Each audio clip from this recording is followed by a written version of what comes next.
work for the McKinney Center. I'm the community program specialist, which means 1,000 different things, but we are here this evening in the Gillespie building. And this is our satellite site from the McKinney Center. And so we're here, and I get to be a little bit of a moderator this evening because Brittany Butler, who's typically sitting here with Michelle, is one of our guests this evening, which is going to be awesome. Yay. And Michelle, you can introduce yourself. I'm Michelle Treece, the other co-host. Great to have you folks here. All right. So do we want our guests to introduce themselves? Always. Okay. Always. Well, I'm going to flip the camera and let them do so. Brittany, do you want to start? Sure. Tell us who you are. Hi, I'm Brittany Butler. Originally from New Orleans, Louisiana, and I've been in Northeast Tennessee for about 6 years off and on. I'm a senior lecturer at ETSU in the Department of Chemistry, and just live here with my 3 kids, husband, and looking forward to spring break. And how about you? Yes, I am Dr. Cerrone Foster. I am originally from Newark, New Jersey, and I have lived in Johnson City and have been at ETSU for 21 years. Yeah, 21 years. I'm going on 21 years this year. And I am an associate professor in the Department of Biology. And I, as Brittany, also looking forward to spring break as well, but I'm happy to be here today. Fabulous. Fabulous. So neither one of you from East Tennessee. So how did you end up in Northeast Tennessee? Yeah, so I lived in New Orleans through undergraduate school and then went to University of North Carolina at Chapel Hill for graduate school. And so I met my husband there, who was a year ahead of me, and he was hired by Eastman Chemical in Kingsport. And so we came, they paid for a visit weekend for the interview, and I tagged along. And as soon as we got here to Meadowview, I had a full-on panic attack, tears and everything, because all I saw of Kingsport was Eastman and the little hot dog shack that's like on that road to Eastman. And so coming from, I guess, more of a city area as New Orleans, and then even with the college town of Chapel Hill, it was a pretty big shock. And so, but it's funny though, because we moved to Akron, Ohio for 3.5 years. And I forced my husband to bring me back here because as much as I thought I didn't like Northeast Tennessee, the North is worse. I'll just say it. Hey now. Sorry, I know. Hey now. But I love it here now, and nothing is going to get me to leave, pretty much. So, well, this is Ohio, it wasn't. But little known fact: the most astronauts are from Ohio. And so people up there say Ohio is so bad that people have to leave the earth. I know. They won't watch. And how about you, Cerrone? How did you get? So I came to East Tennessee, to ETSU, as an undergraduate student for a summer program. So it's part of the Ronald McNair. So thank God for astronauts. But I was part of the Ronald McNair undergraduate summer research program, and of course after the astronaut Ronald McNair. So I was a part of that program, but I was in undergrad at the College of New Jersey, and the summer after my junior year, I received a flyer for the research program at ETSU, and so my advisor said, I think you should do this. And I was like, where is Johnson City? I was like, and so back then I had to pull out a map. There was no Google Maps or anything, so a physical map to see where it was. And so it was different, and I decided to come for that summer research program. And it literally did transform my life because I wasn't thinking about doing a PhD at all. I was thinking of going to medical school. But that summer experience that I had with the mentors, the students that I met in the program, sort of changed my mind a bit in thinking about going into science. But even coming back here, so I did apply here for grad school. So I went back and finished my senior year and applied to graduate school here and was accepted and decided to come back and work with the same mentor that I had over the summer for my PhD. So it was different. It was definitely a culture shock. I mean, one of the first things, this was 20 years, this was summer of 2000, so it was 22 years ago, but my memory was the plane let you off right on the runway at the time. And I'm from Newark, New Jersey, a big international airport. And I thought, what is going on? The other thing, it was just myself and two other people on the plane. And this included the pilot and the staff. And I thought, what in the world is going on? Where am I going? And so it's different now. You can fly to Tri-Cities and it's not just letting you off on the runway. But it has come a long way, but I'm still here and definitely found passion and purpose in what I do in this region. And so you grow and you learn as well. And Johnson City has grown over the years since I've been here as well. So when you came here for the program, did you go back and work someplace else and then return, or you just came and stayed? I went back, so I was still an undergrad, so I was a junior in undergrad, and I went back to my home institution and finished my senior year in undergrad. And so after I graduated, so it was the year I had to go back and finish senior year. So after I graduated, then I came back the following year to begin my PhD program. And I did it one summer with the McNair program. Oh really? I did this. We kind of tweaked it because I wasn't planning on going into medicine, but I worked with one of the professors in biology and did some research that was kind of connected to some medical stuff. So just that one summer. Okay, nice. And I'm still connected to the McNair program. I teach, so in the summer, I teach and mentor the students over the summer as well. So that program is very near and dear to my heart. That's great. Yeah. That's great. So how about adjusting to this area? As long as there's like a Target, a TJ Maxx, a Barnes and Noble, I'm usually okay. And so like Cerrone said, and people told me it's developed in this area a lot to where, of course, we have all of that stuff. Because I am not very outdoorsy, but I still find, you're giggling, but I still find a lot of things to do around here that's not on the side of a mountain. But what keeps me here is just hands down the people. Working at ETSU is just some of the best people you'll find. And so there's lots of points of community you can make around here with either volunteer groups. I was in the junior league for many years. And then with ETSU and other folks in Kingsport, just making those connections are what keeps me here and engaged in the area. That's good. That's good. Yeah. So there was no Barnes and Noble when I came.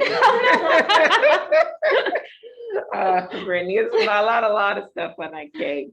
But I came, the adjustment, it was rough for me. I didn't do so well my first semester of grad school.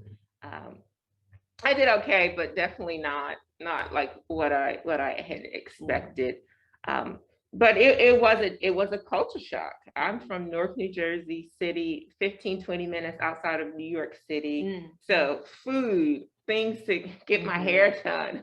I mean, just like everything that I was used to having within kind of arm's reach, or just being able to get on the bus or the train or it was just non-existent here. And it's different when you come for a summer and you spend just 2 months, you're prepared to be focused for 2 months. But then I said, oh, okay, I can do this. I'll just 5 years and I'm done, because that's what I anticipated for my PhD. 5 years, then I'm done and can go on and move. But I had a purpose to come here and do my work. So it was a huge culture shock for me. But I Brittany mentioned community. So there were a lot of people that I met over the summer that were still here finishing up their undergrad, people who worked at ETSU that I met over the summer. So I did have a community with those individuals, which really made it worth the while to be able to stay. So that definitely helped with my transition. And too, I was young, I was 22. So I was used to going out and being able to do things and enjoy different aspects of culture. And so now moving, that was a big adjustment for me at 22. And then not to have a family or anything here. Now, did you postdoc anywhere else or straight to ETSU? Yeah, so I stayed and did my postdoc as well. Nice. I switched fields, but I stayed here as Gotcha. well and did my postdoc. So I've not been anywhere else. I've been here. I have been in Johnson City since 2001 consistently. Yeah. Wow. Well, I have a question. Let's hear it. There's 3 women in the room right now who have studied science, have degrees in science, and are women of color. And I want to know what that experience is like, because I'm making some assumptions right now, and I think I might be right about that. But I'd love to hear your perspectives on that. Like, what has that been like? Have you had people that look like you to look up to? Anything like that? Yeah. How about mentors too, as coming into the area as women of color in education? Short answer, no. Yeah, so I've gained a lot of clarity looking back. So I was in graduate school 2004 to 2005 at UNC, and they had 4 divisions of chemistry: analytical, inorganic, organic, and physical. And so across all of the divisions, they had us all in one auditorium for the orientation.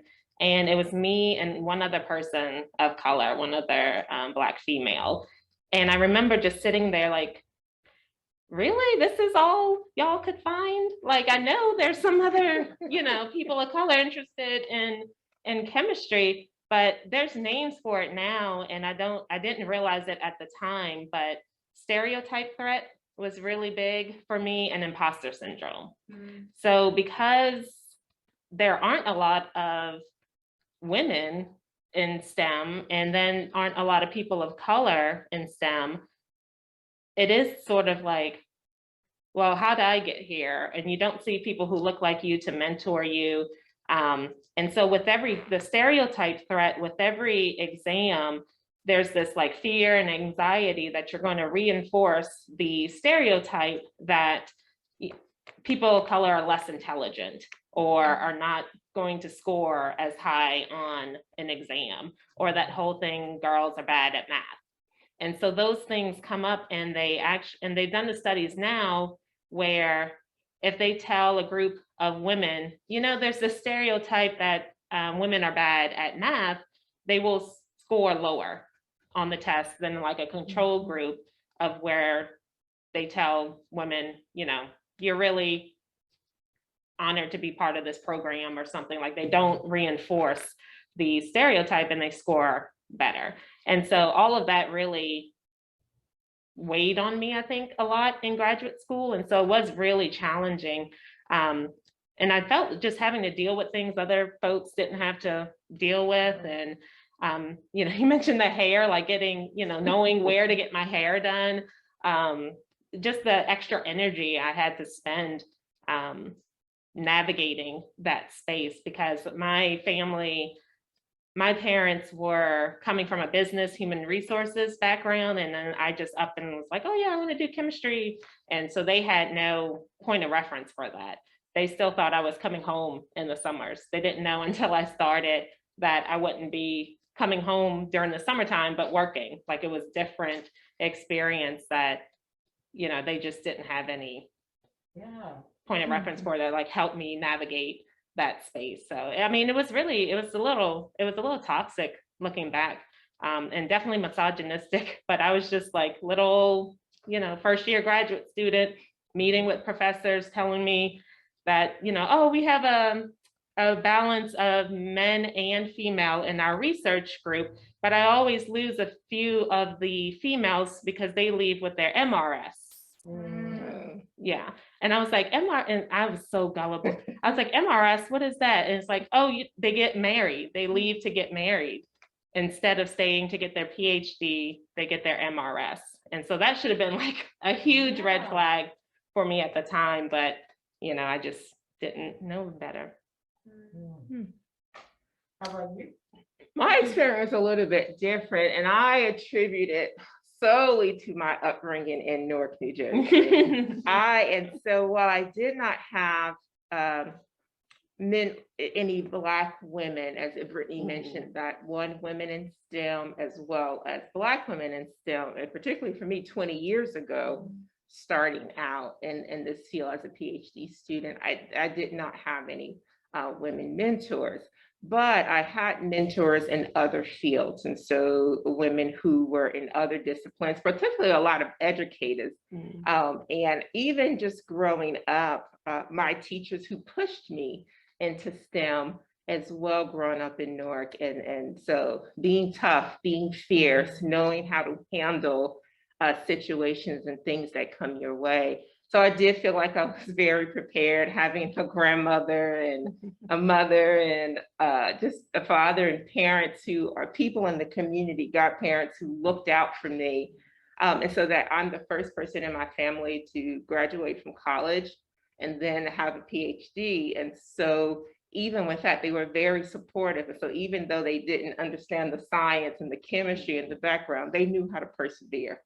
And even growing up, my teachers, talked to me a lot about you come from a people of strength and working through civil rights. And so knowing my history and who I was as a Black woman and the strength that I embody, I was taught that growing up. And so even though I'm now in this new world of science, it has nothing over what I've had to experience growing up in the city. So I came with a level of strength, and that there were challenges. So I'm definitely not going to say that there definitely were challenges, but I felt like that my upbringing prepared me to be able to have that fortitude to be able to handle those challenges. And then I had a support system that I could call home to say, all right, this is not going well, or I want to quit. And I remember one day I did want to quit. And it's like, get back up and get in there. So-and-so said this, and I'm boo-hooing about it. So, girl, you know where you come from. Get back in there and figure it out and go talk and say what you need to say. So I learned how to have a voice and to be able to stand up for myself.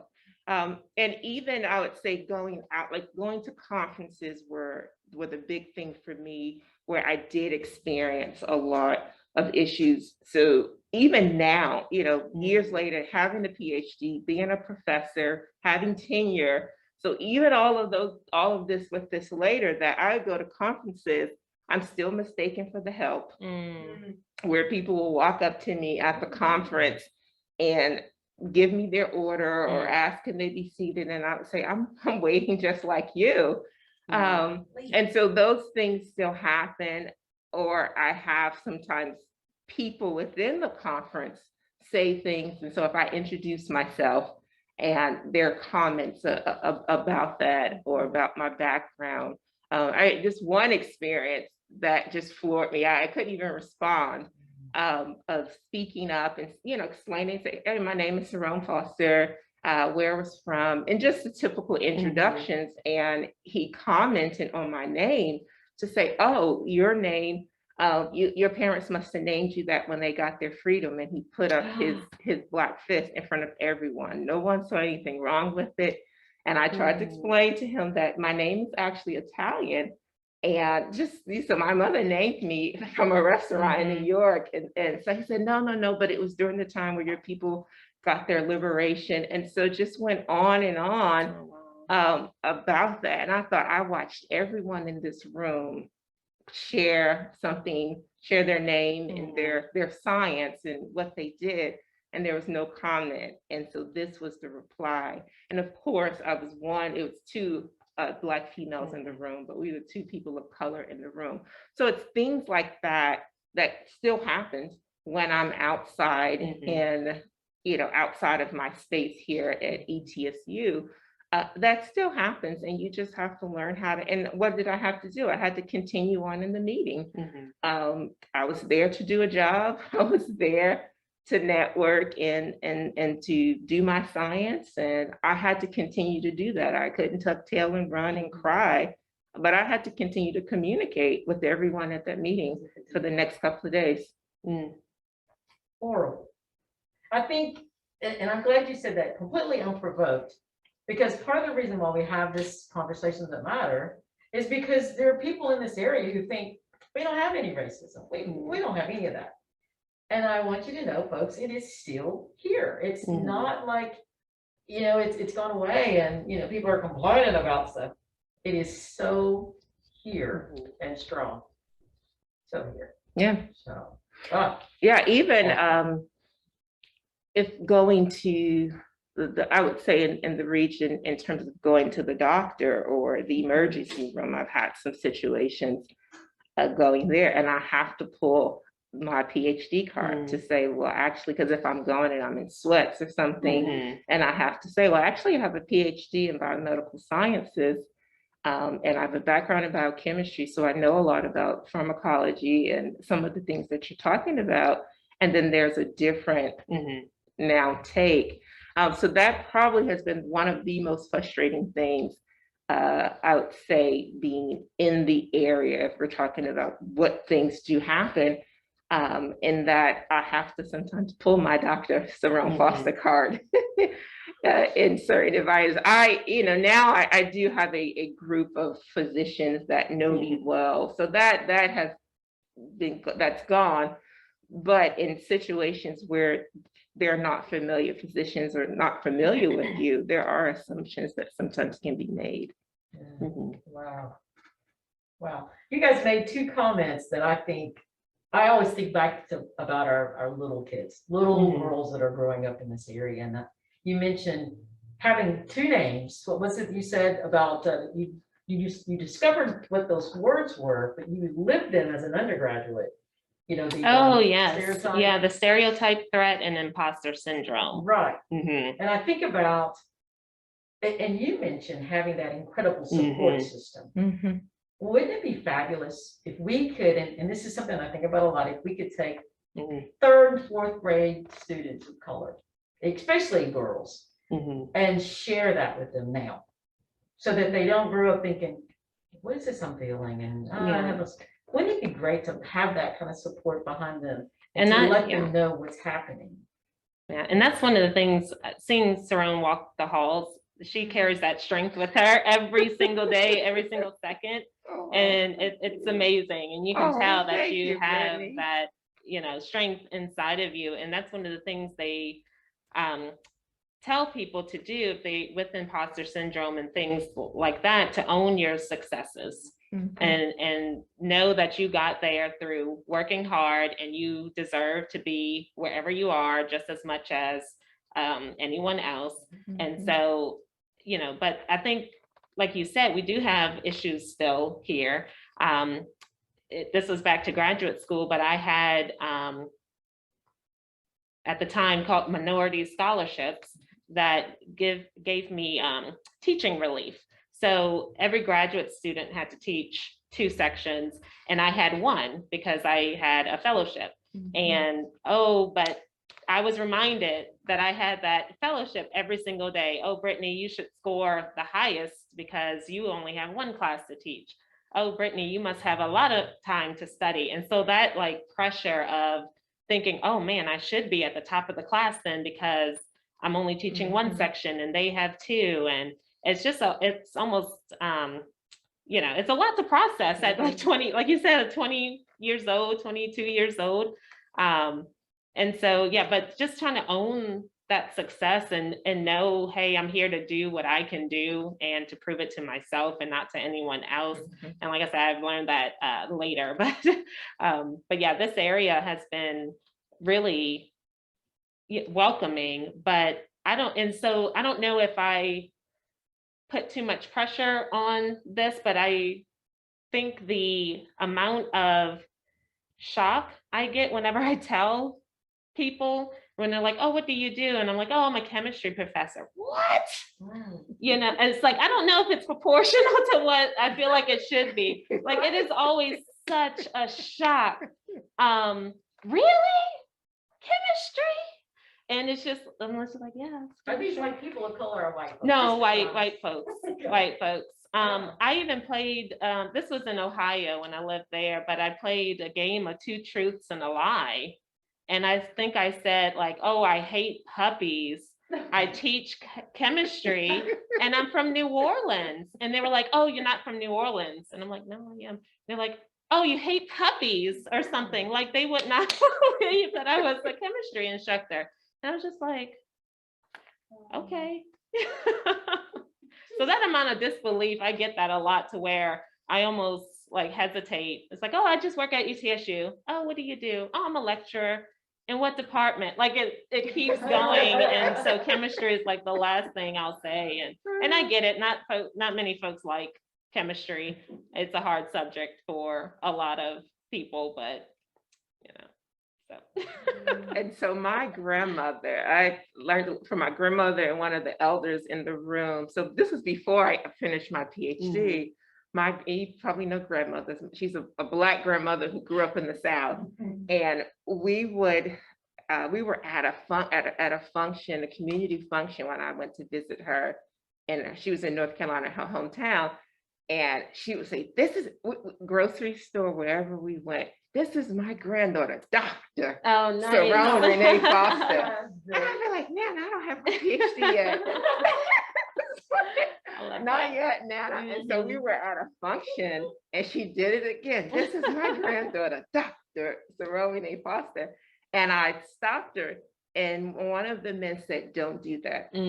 He checked me right there. And so I tell you, Black folks, they'll check you. And so I didn't know him, but he said, no. He said, don't do that. So your grandmother is proud of you and that you are achieving things that her generation probably dreamed of doing. And so there's a level of pride that she has in you. So let her speak that over you. And so ever since then, I didn't say anything. So I guess like I better walk around, I am Doctor. And so introducing myself and as that, and even my family reminding me, you put that doctor in front of your name. And because you seem like I don't want to brag but again, so that came from to my family and my community of having that pride in me. And it's like when one wins, we all win, right? And so when I win, we all win. And so this represents, and I think I grew up with that. And that could be pressure in a sense, but it was a loving sense of pride that you do represent us. And that this is for the culture, this is for everyone. And so I don't take that lightly, but my grandmother also had a strength, and my mom, and just all the women who embraced me. And I literally had a village of people that had a hand in raising me. And so they definitely would say, you better wear that proud and and do that. Even my mom, and I know still tells people about, oh, my daughter is doing this, and that. So I think that gives me that strength and to be able to walk in, because if they see it, then I better see it and hold on to it too and be proud. And then too, recognizing what was sacrificed. And I think that growing up, I went to an grew up in a predominantly Black community, and so then my public schools, of course, were predominantly Black. We had Black teachers.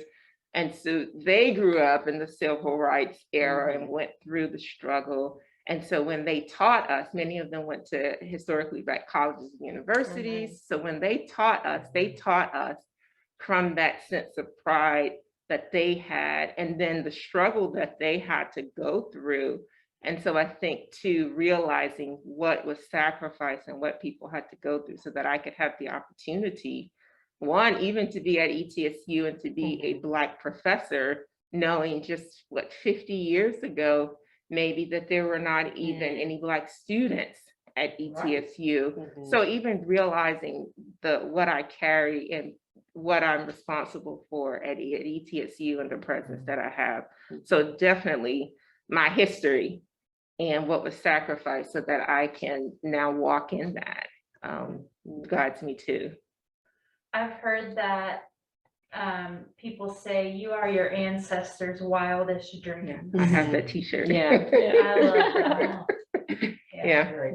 That's great. I think I read something similar to that just today about being aware that you are the one that they prayed about, and you're the one that they thought about and carried that torch for. Yeah, Michelle, to your earlier point, like how great would that be to teach that to middle school students and, Yes. you know, have a lesson about taking pride in your culture and where you come from and, you know. Right. It's something that I've been thinking about for a while. It's just missing from our culture here. I think it's missing from not all, but a lot of the Black community here, because we, you know, there's that mind frame that I don't know if you're going to be successful or not. I don't know. Whenever you do what you can do, and I'm going to go to work or whatever. And I don't know if we have enough support. It doesn't have to be financial support, but if we don't have enough of that emotional and I'm not religious, but I'm spiritual, but there needs to be more support of the soul and the heart of what you want to do. And I think in my head a lot, if we just had a, you know, like a lot of times the 4th grade goes to an environmental camp and the 5th grade gets to go to the museum. It'd be so cool if the 3rd grade went to like, I am who my ancestors dreamed of camp, and just learn that and learn those words and learn what to watch for and had a strong enough foundation emotionally to just get out there and get your coursework done. You know, a lot of these kids, they're in school and they're huddled up. I think about the kids of color. They're over here in the corner and they're talking and having a good time, but they're not making the A. And I know they can make the A, but the priorities are not in the right place. I want to hang out with my friends, or I don't want to do homework or study. Not all kids of color, but I see enough that I know you can do better. Well, and I think that's even more important when you are in an area where, you know, you aren't the predominant race or ethnicity. Because I grew up in mostly predominantly white schools. And I know one of the biggest turning points in my education was when I did a summer program at Xavier University, which is a predominantly, I don't think it has HBUC status, but it's predominantly Black university. And they have the distinction of getting the most African Americans into medical school. And so just doing that summer program, I had,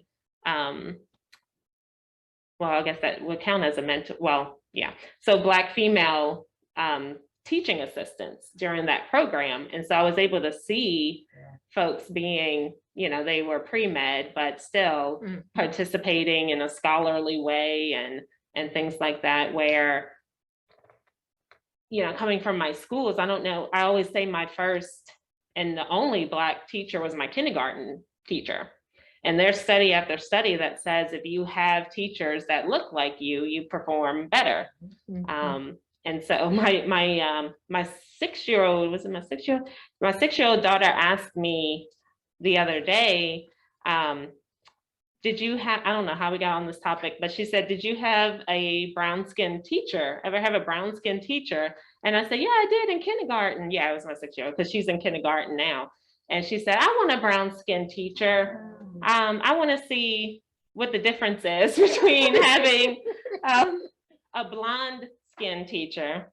I'm still working on that. My children call white people blonde people, blonde skin. And I said, well, maybe you'll have me as your teacher one day. And she goes, oh yeah, that's right. You're brown skin. You're brown skin too. Well, I'll put your daughter on our show. Oh gosh. I have a 6-year-old going on probably 20, and then my almost 8-year-old going on 40 easily. It's a lot. Girls are a lot. So hearing a little bit about your experience, either having teachers as representative of the person you are or not, what is your experience with students reacting to you in the classroom now? As a brown teacher? Yeah, Mhm. Brown teacher. brown skin Brown skin teacher. I still get nervous, so I almost put it to the side. I prepare a lot. I have everything on, our course site, and I just walk in, and because I initially treated teaching chemistry as a hobby, like I really am a nerd about it. And so I really enjoy it. And so I can kind of push that to the side. And I'm often the only person of color in my classes. And, but I do kind of dissociate that a little bit. I don't really think about it too much until we get into some of the work with open educational resources. We've been trying to get more diversity and equity lessons into the classroom. And I've talked to Cerrone about this. I was like, how do you do that with chemistry? But I've gotten some great ideas with, doing labs on the Flint water crisis and things like that, and introducing some of these social issues that intersect with chemistry. And I've been able to find a lot of, female African-American women chemists and how they contributed. I forget her name, but the first lady to develop rocket fuel for NASA was a Black female chemist and things like that. So I do try. So now I'm trying to incorporate things like that, but so far I haven't gotten any acknowledgement one way or the other as to like, who's this lady, or like, this is our teacher, and right. Ah. How about you?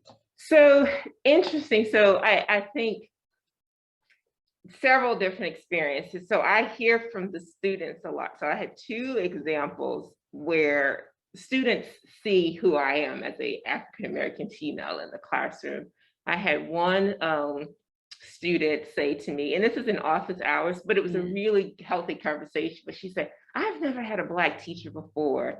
And I said, well, what do you think? Am I different? How just joking about it. And so she laughed, kind of breaking the ice, but opening that conversation and that dialogue, and talking about coming from a very small town. And so teaching in this region where students are coming from not as diverse areas, and then coming to ETSU, which is not as diverse, but probably more diverse than where they're coming from with an international population. Just so many different things at ETSU that they might not be used to. So that opened up the door for us to talk about why it is important for you to get a chance to know and learn different things. And then I had a student to say, oh, I thought you were going to be an old white man. And we laughed about it. So it's always in a way to where you can see, or I'm seeing that, okay, this is good. And that I see the importance of me sitting in this space, that you are going to learn something different, and me bringing topics and issues and discussions into the classroom because of my experiences. And then I share on the first day of class, my background, where I grew up, things that I liked, music that I like. This is who I am. And I happen to be your biology professor, but this is who I am as well. If you come to my office, you're going to see things, in my office that represent who I am as well. But at the end of the day, I am your biology teacher, and I could be this as well as everything else. So that has definitely come into the classroom as well. And I think too, students coming in, growing and learning can always be a challenge if you come from an environment where you're not used to that. But that's the purpose of college. And we talk about that when you come here, you are to broaden and expand your horizons and learn about things that are different. Like, and so Brittany mentioned too, having an inclusive classroom. And so even when if I'm teaching a lesson and I maybe teach a case study or I'm giving them a background story, I mean, I'll put faces with the story. Sometimes it's just a narrative, but when I put faces to the story, I make sure that those faces are very diverse, not just Black, not just white, but just all different backgrounds. Or if I'm talking about a topic and there's a scientist that's relative to that, I'm just going to stick their picture up there on the PowerPoint screen. That's simple. That's simple things. But then when we do get into discussion, so we have a section where we talk about the biology of skin color, and it's very relevant to what we talk about in class, but then there's videos and there's discussions. And I teach a large lecture, so there's not room for so much discussion, but we do have an opportunity where I can give a little bit of a spill about sort of the social construct of race. And when I show a video of that traditional, you look at your DNA and you realize that it's mixed with, lineage from all over the world, but yet you have this bias against these groups of people. So it's one of those types of videos. And we look at that, and for many, they tell me that, oh, this was transformational, and it got me thinking about other things. Or we take even social issues that are not necessarily related to race, but we talk about issues of poverty, socioeconomic status. And so that's another thing. When I moved here to Johnson City, I was not familiar with some of the social issues of growing up in the Appalachia region. So 22, I had no clue. So that definitely has been, over these last 20 years, something that I have learned. And then once I started teaching, I've been in the classroom maybe about 11 years now, and then learning and hearing the stories of my students. So it's not just about race, but then looking to see where those lines intersect in terms of socioeconomic status. I follow Dr. Reverend William Barber, who does the Poor People's Campaign, and he talks about that a lot. That yes, America can be divided on race, but when we talk about socioeconomic status in class, and that the issues that have towards education, which is my area, that is even a larger issue that needs to be addressed as well. And I'm like, we're all in that same boat when you have students coming from impoverished areas and poor school systems all over the state, regardless of your race or your background, that it's going to impact how you learn in my class. And so we talk about those things as well. So that's been a huge growing point for me, and a learning point of understanding the backgrounds of my students and where they went to school and how can I best serve them in that area as well, and some of the things that they face as well. Like we had a discussion on drug abuse, and I had students do a reflective essay where they learned the science, but I said, okay, here's the science, but here's the social issue. And we talked about the opioid epidemic, but then I also talked about, in the 80s and the 90s, I grew up during the crack cocaine epidemic, and completely different response than what we have now through the opioid epidemic. And we talk about those things, not in depth, but we do talk about how policy and society and all those things intersect, but here's the science, because you want to be a pharmacist, but you also have to understand these social issues and how they impact issues relating to you being a pharmacist, or if you're going to be a scientist working on these particular issues as well. So that's, for me, how it intersects into the classroom as well. And then with me mentoring students, so I run a cardiovascular research lab. So now I'm working one-on-one with students of all different backgrounds. And so that comes into the lab space as well, and being able to mentor them, because I don't want you just to be a good scientist, but I want you to be a good person, and I want you to be able to make decisions I have this running joke that I tell them, I don't want any of y'all to kill me when it's your turn to take care of me. And I come into the hospital, wherever you're working, I want you to know what you're doing. But we say that that doesn't mean just knowing your science well, but it also means being able to see me and who I am as a person and make good judgments and make good decisions that are ethically sound, that are not biased. And so we talk about those things and how do you develop students into that? And that's what they come to college for.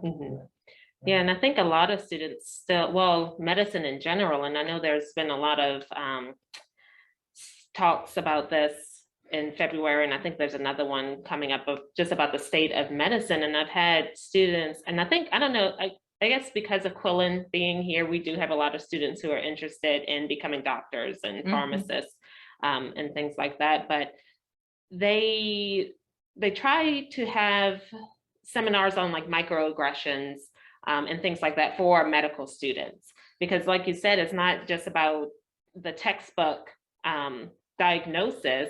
It's about thinking that there are textbooks, I think, that still say Black people have different pain tolerances or things like that. And so I know my friend had her child and had trouble getting pain medication after labor, and just differences like that. And, you know, I think that's still printed in some textbooks as of a couple of years or things like that. And so they try to have, and so I think there's been effort, but, you know, there's still some ways to go in seeing a person for who they are without the stereotypes, without the poor science. And so I remember the talk on the biology of skin color, and then hopefully that does open some eyes to folks that we all are the same. It is skin, and it's a social construct to race,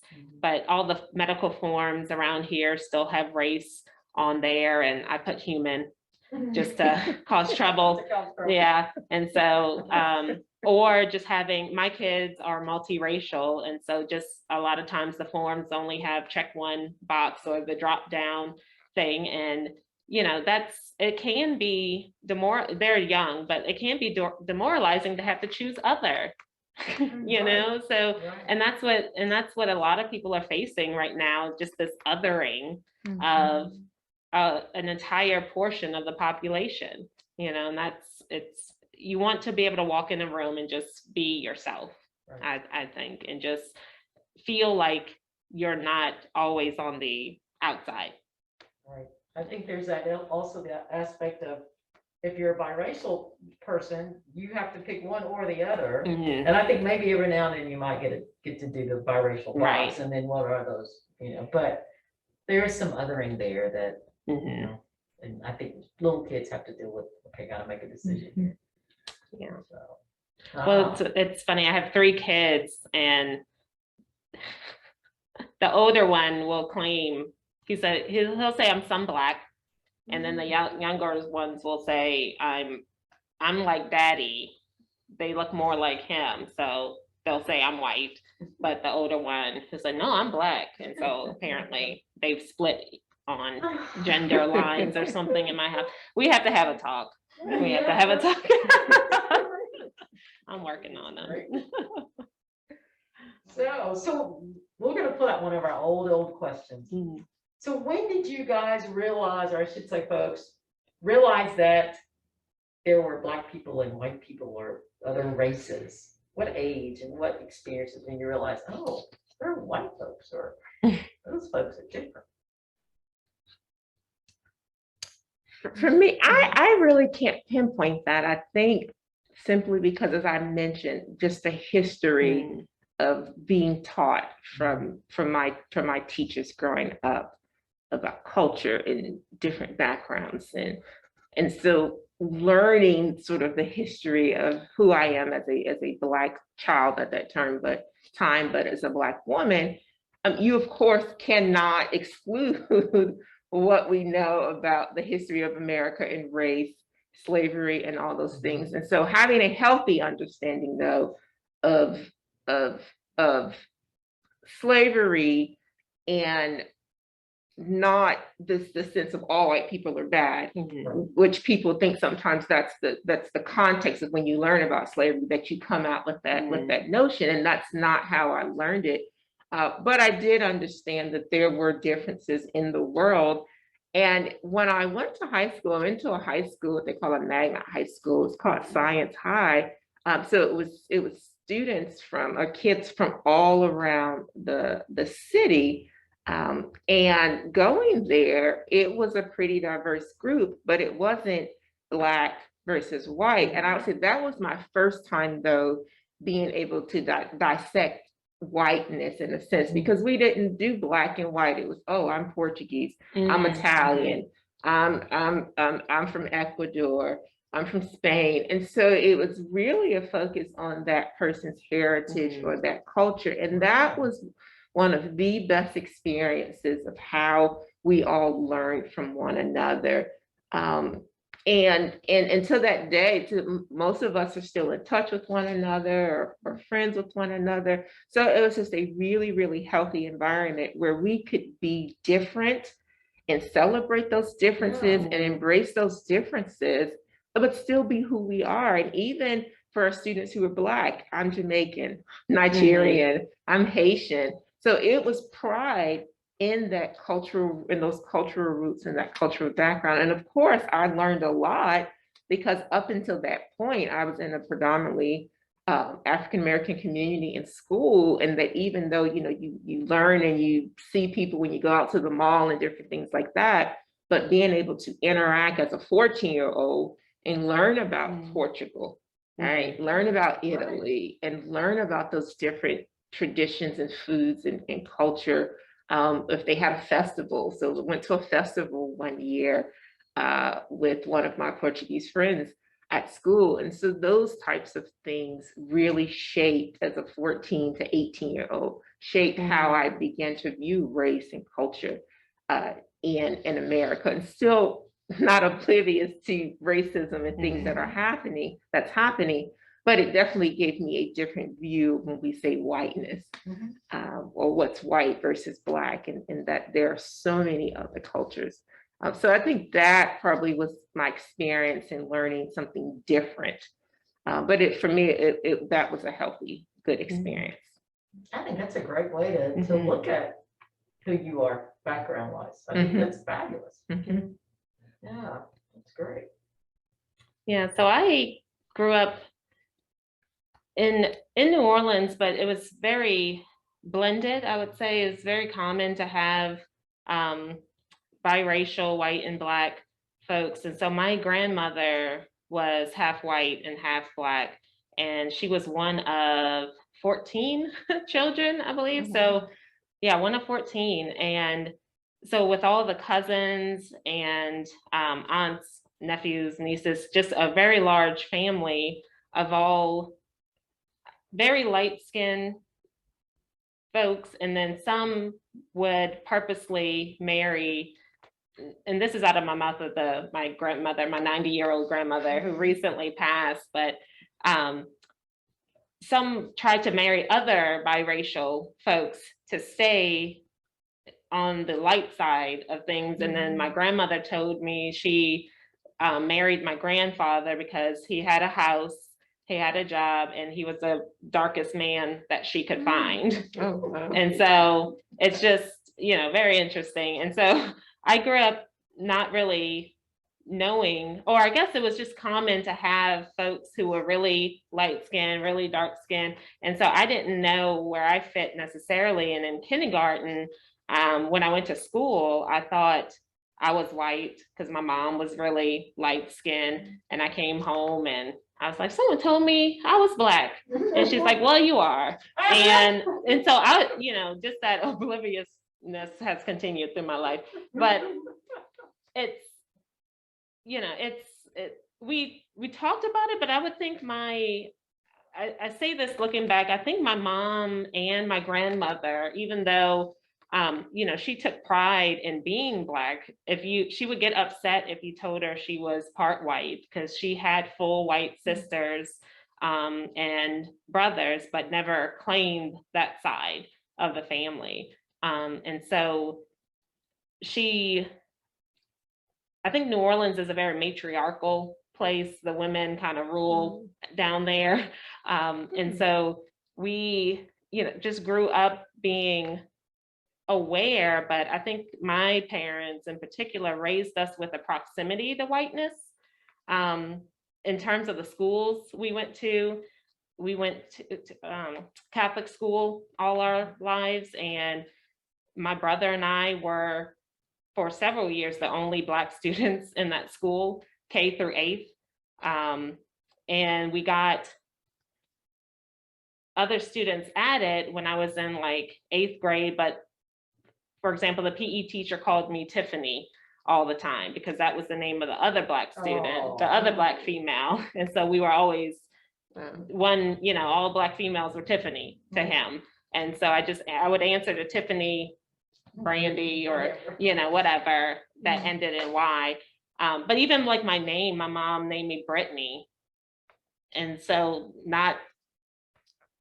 I would get, oh, did people mistake you for Britney Spears? And I'm like, no, because she's from Louisiana.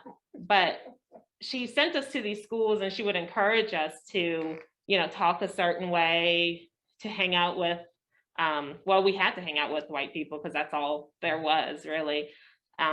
But I grew up listening to like Green Day and 9 Inch Nails and alternative music and things like that. And so I think I feel like she kind of kept us away from that so that her thought was, oh, the world is, or the US is majority white. You need to know how to navigate those spaces and be comfortable being the only Black person in the room. And so, but I kind of feel like I'm in no woman's land a little bit because, you don't totally fit in among all white people. You don't totally fit in among all Black people. I remember in Ohio, I was with the junior league up there. I was trying to make friends, break in. I was like, and so there were a couple of Black females in the junior league up there, and we were talking after a meeting, and I said, does anyone want to go to the Nick Jonas concert? And they said, girl, Nick Jonas, who is that? And I was like, jealous, that song. And so I was like, okay. And like, I didn't know. I was just like, Nick Jonas, I like him. And they were like, no, we do not want to go to the Nick Jonas concert. But like, I don't know. Yeah, so that's kind of where I've been. Particular taste in music and things like that are kind of contradictory too. And my brother's the same way. He went to predominantly white high school, but he kind of has that failure to launch kind of thing where he never really felt comfortable. And so there was one all boys high school in New Orleans and one all girls high school in New Orleans that were predominantly Black. And so if you wanted to go to the one Catholic school that was predominantly Black, you could, but I told my mom I wanted to go there and she said, no, you'll get beat up every day. You can't go there. And so I had to go to the high school that I went to because she was like, you'll get beat up there. She's like, you can't hang. Wow. So wow. I know Yeah. I grew up in, single mom, grew up in the projects, that kind of thing. But when in high school, a lot of times I was the only Black kid in my class. And there are lots of the onlys for me. I as an adult, most of my friends are white, and I have friends that, love me and say, Michelle, you don't even have a Black card, Oh, Black yes. card, Black Yeah. card, kind of thing. And I've got white friends that will say, I got your Black card. You won't get it back for a while. But, as a high schooler, I remember my mom, I had the perm. Oh yeah. And I ran track, and my mom's like, you need to wear long sleeves because I don't want your skin to get so dark. It wasn't about, we didn't do sunscreen back in those days. Right.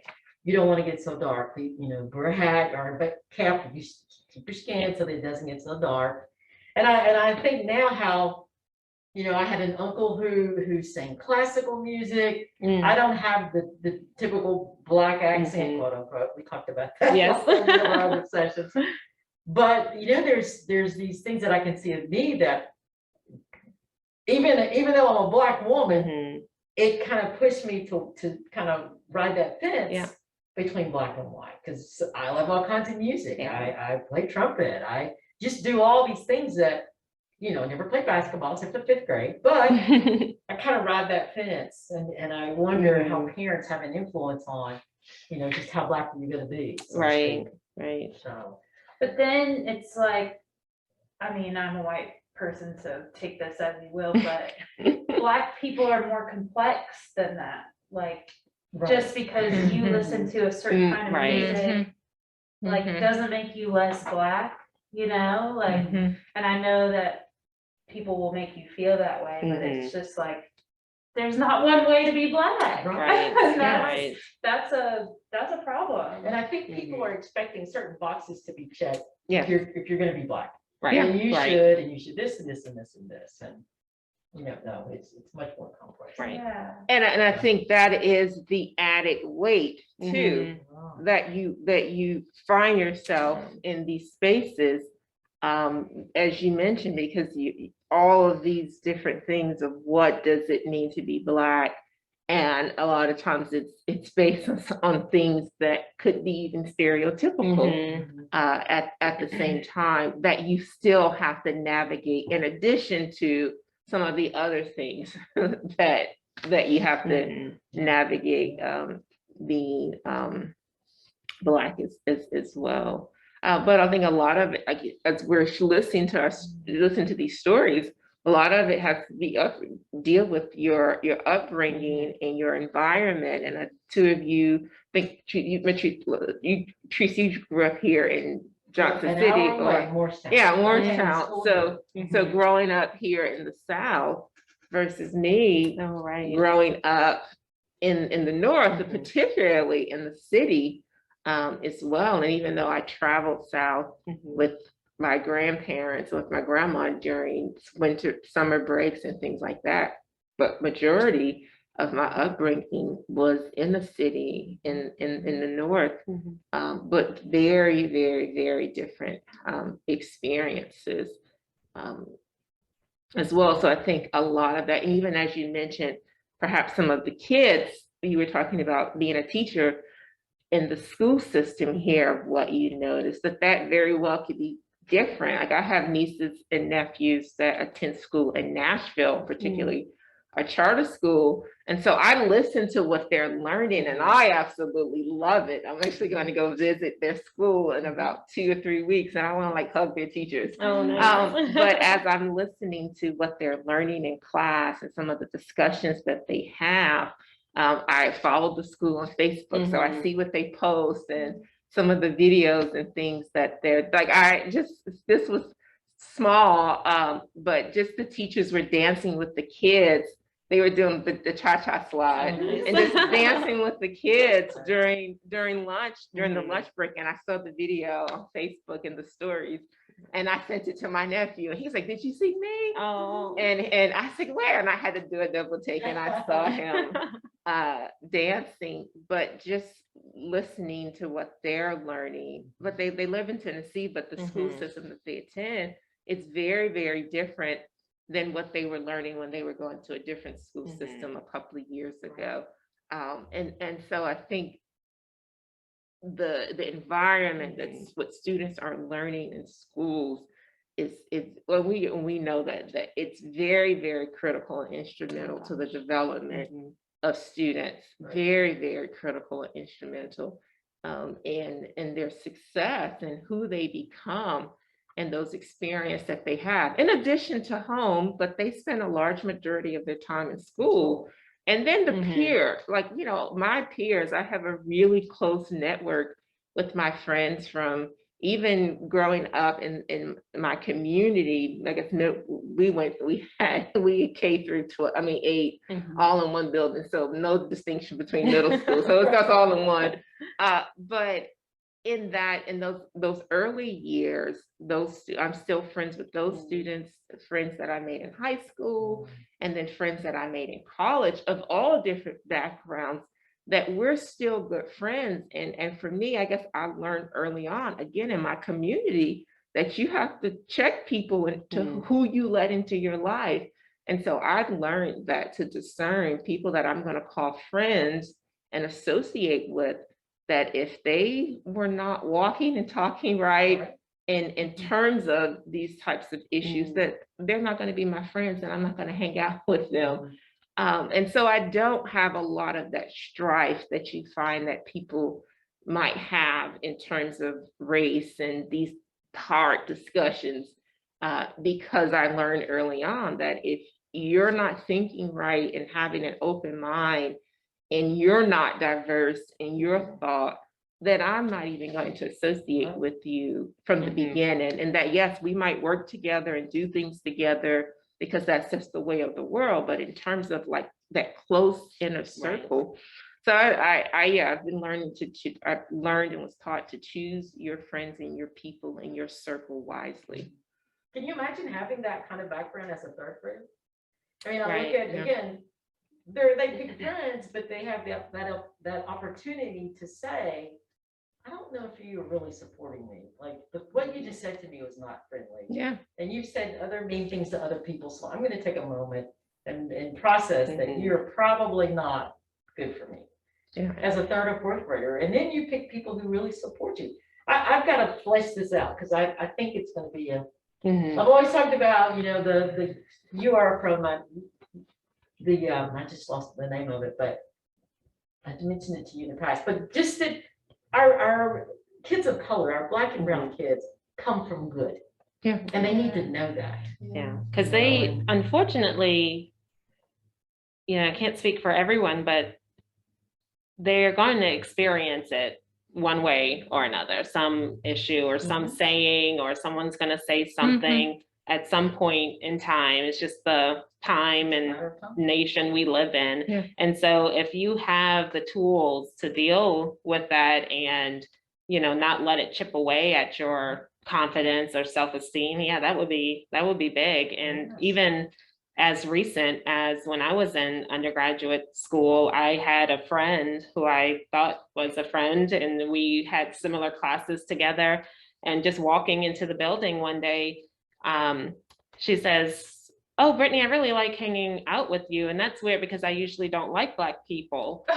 And like, that was the last day I talked to her, right? But I mean, so casual, just and like probably wondering, why aren't you talking to me? right. Yeah. But yeah, just, I mean, and that's that thing again, where it's like, okay, like, because and you mentioned this too, you're the good one, or you're, you know, not like the other one. So I like you. And it's like, oh, look, you know, I've gotten that feeling from folks like, oh, I'm really growing as a person because I like you as a Black person, and it's just like, I just want to be a person. You know, I just want to exist, you know, in my own space. That's So like that is literally making someone like a trophy. right. Yeah. Yeah. And it That's happens.